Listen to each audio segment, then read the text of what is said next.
Folks, this is the craziest thing in the whole wide world.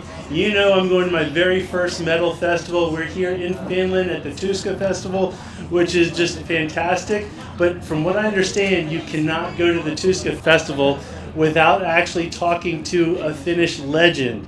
And we have Marko Hietala. This is the craziest thing ever. So I am going to geek out a little bit. Sorry about that, but thank you very much for sitting down with me. No problem at all.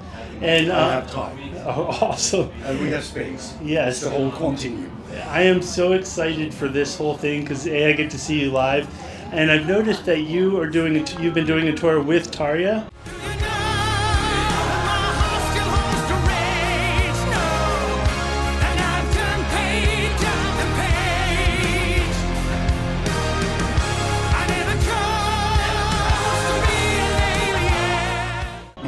And you guys haven't been to the States, so no, sorry.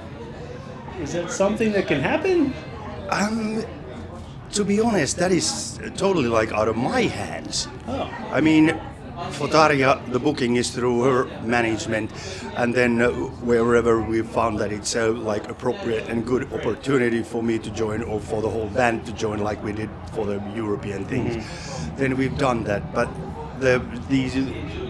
since Tarja is anyway slightly bigger face and voice than I am, the whole thing starts from her side. Oh, okay. Because I flew to Finland to see you guys, so it's just gonna be awesome. Super excited.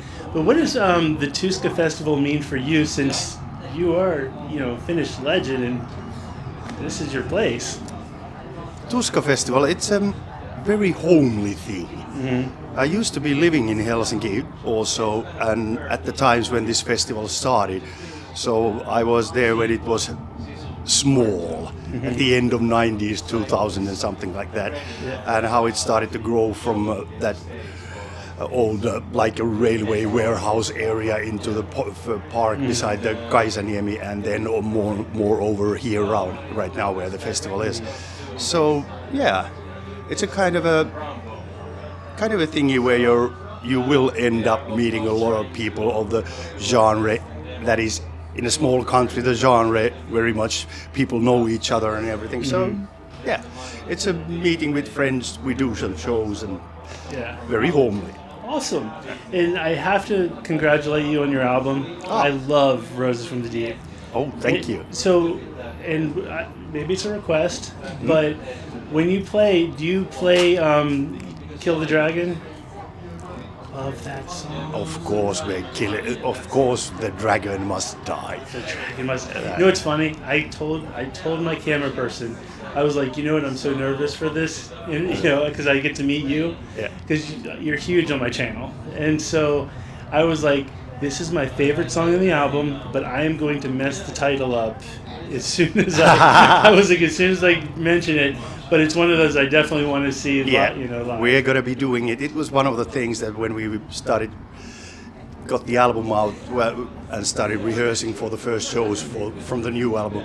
One thing which we decided already way before that, when we start the rehearsals, we must take hold of Dragon Must Die. Yeah. We want to play it because somehow it ends up being pretty much a favorite song for almost all of us, at least me and Mr. Tuomas Väinölä, the guitar player. We've thought that this is the nicest one on the album.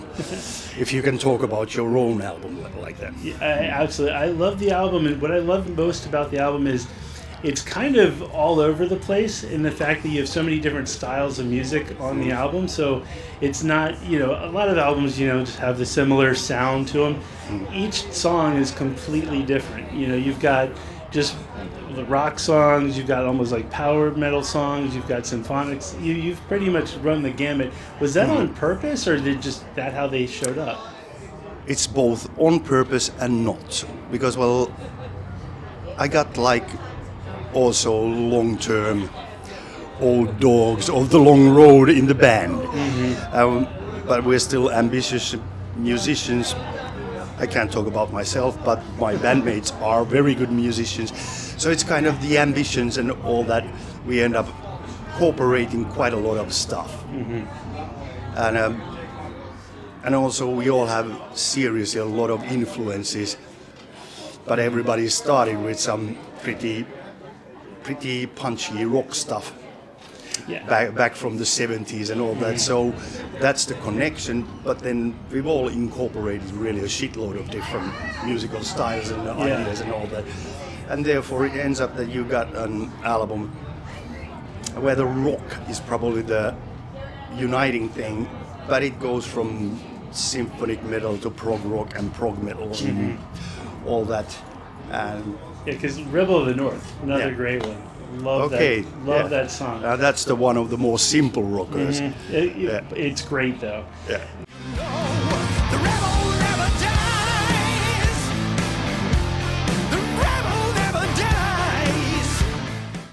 You mentioned the talented musicians that you play with, and one of the things when I first was thinking about, interviewing you, is, I know you're also known for being a bass player as well, and this is from I found Billy Joel back in the day, had once said that he considers himself a piano player outside. He doesn't think of himself much as a singer or a writer. And so I was kind of wondering, since you also play bass, do you consider yourself one more than the other, or is it kind of all of the above? Like, do you consider yourself more bass player, or, because you have an amazing voice too, so. Okay, that's a kind of a thing that I've been doing it ever since I was in my first school band in 13, 14 years old, that I've been playing both guitar and bass and singing.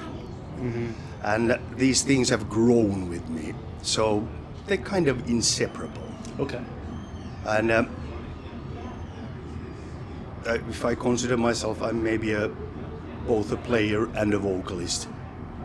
But then depending on the situation, I mean, I've been doing some stints just playing bass for some people, also doing background vocals, or just like the Christmas project that I always end up. I can't say the name. Raskasta joulua. That's exactly it. That I end up touring every year. Then there I'm just a vocalist and all that. So these things, they're pretty much inseparable. Okay.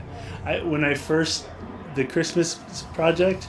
I'm sorry about my bad influence. Oh, hey, no problem at all. When it was the Christmas project, which I still can't say the name, I think my audience tries to trick me because they know I can't pronounce anything. And so it was suggested that I do a reaction for that, and I'm sitting there going, how am I going to... I have no idea. And the audience pretty much told me I botched it 100%. So how do you say it again? Raskasta joulua. I put a little bit more weight on the first R, because, well, we Finnish know how to say R, like Spanish do, for instance. So, raskasta joulua. And I can barely speak English, folks. So. Basically, it means heavy Christmas. I love it. And so every year you just get together, you create a whole team of people and just tour Finland with that? Yeah, it's a weird thingy how the whole thing kind of escalated from something that at least I myself, I joined the whole thing because I thought it was such a tongue-in-the-cheek thing to do heavy metal versions of Christmas songs. And I also joined because I knew that the project was ambitious, that they didn't just want to add some fuzzy guitars and double bass drums. They wanted to write things around them and put in themes and orchestras and whatnot. So I kind of, this is an insane idea. I want to do it. And then after first tour I did with the guys, which was 3 shows, it kind of just grows and grows and goes from pubs and clubs into a concert hall thingies.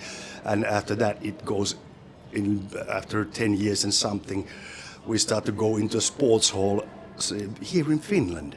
You wouldn't think that you can pull 6,000-7,000 people, or here in Helsinki Hot Arena 11,000 people, storing places that are a couple of 100 kilometers away from each other. But you still do it. And so far there's only been a couple of pop bands who've been trying to make it successful. The other one ended bankrupt. And we were successful as hell. It's a really weird thingy. It's a test to some talent over here. Yeah, but then again in the group there's great players, lots of great vocalists. And for us it's a kind of an annual like you know, Like a fun get together type of get thing. together with a lot of guys that you know from the business and working in other bands, and you just share some good times. And for a metal vocalist, it's also a very relaxed place because you end up doing like 4 or 5 solo songs an evening, then you do harmonies and some combinations with other guys. So it's of course way easier to sing than a whole show. Yeah. So for the vocalist, it's also a very relaxed and nice place to. You hang out there in the backstage while some people are doing the first Noel, and you talk with your friends, and just hang oh, out. it's my turn. I'm gonna go now. That's awesome. I know you're busy, so I'm gonna, the last thing I have to know. I've covered a lot of your features. Recently, the one with Patty Gurdy and Exodus, and I am convinced if I ever had a band, you would be the first person I'm calling for a feature, because I feel like your parts always make those songs. And so Thank you for that too. I've said it on the channel, like literally, I'm calling you if I ever create a band because you're my first feature. How does somebody get you for a feature? Like, does somebody present you with the song and just say, hey, you'd be great on this? Or do you help write the song? Like, how does that kind of work? Usually it comes through channels from the management and booking, Okay. because those are of course public information, the phone numbers and emails and such. So they come usually through there. But there are a few criteria. I gotta like the song. That's one. And then also I would really like it to be from people that I already know. I've done quite a lot of guesting and all that, and I've also said no to quite a lot about it. And if I have that combo that you actually know the people and they got a great song they want you, then it's a no-brainer. So there are certain thresholds, but if you got a good song, then I always give it a good consideration as well. Okay, awesome. So I need to get a band and come up with a great song so I can get Marko to feature easy on it. pickings. Exactly. Until then, I just honestly, sir, it's a complete honor to sit down with you and meet you, and I can't wait to see your set tonight. It's just going to be awesome. Thank you. And so, folks, Marko Hietala, doesn't get any better than this.